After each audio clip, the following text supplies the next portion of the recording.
It was terribly cold and nearly dark on the last evening of the old year, and the snow was falling fast.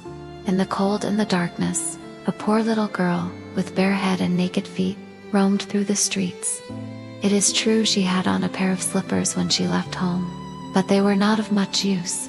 They were very large, so large, indeed, that they had belonged to her mother.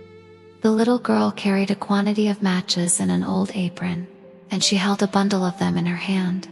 Nobody had bought anything of her the whole livelong day. No one had given her a single farthing.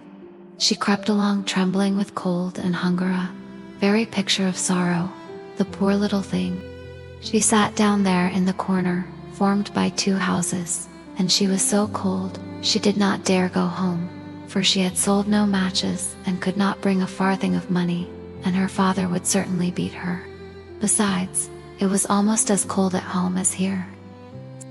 Suppose I light just one match to warm myself, she thought. She drew one out. Scratch, how it sputtered as it burnt. It gave a warm bright light, like a little candle, as she held her hand over it. It was really a wonderful light.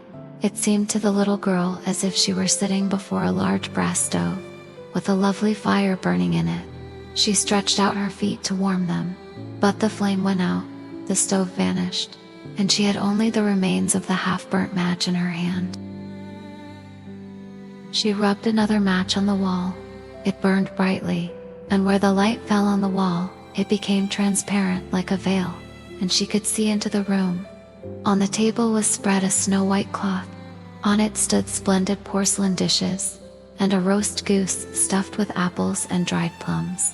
And what was still more wonderful, the goose hopped down from the dish and waddled toward her. But then the match went out, and nothing remained but the thick, cold wall. She lighted another match. Now she was under a beautiful Christmas tree, larger and more beautifully decorated than the one she had seen through the glass door at the rich merchant's house. Thousands of tapers burned upon the green branches, and colored pictures, like those in shop windows, looked down upon her. The little girl stretched out her hands toward them, and the match went out. The Christmas lights rose higher and higher, till they looked to her like stars in the sky. She lighted another match, and then she saw her grandmother, clear and shining, kind and loving. "Grandmother," cried the little one, "oh, take me with you. I know you will go away when the match burns out, like the warm stove, the roast goose, and the splendid Christmas tree." And she made haste to light the whole bundle of matches, for she wished to keep her grandmother there, and the matches glowed with a light that was brighter than the noonday. She lighted the whole bundle of matches to keep her grandmother there, but the light faded. When the morning dawned, the New Year's sun rose, and there she sat against the wall, with red cheeks and a smiling mouth, frozen to death on the last night of the old year. She tried to warm herself, said the people.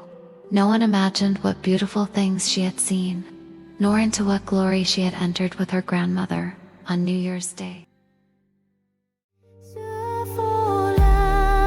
Em là ai ngàn năm qua em thuộc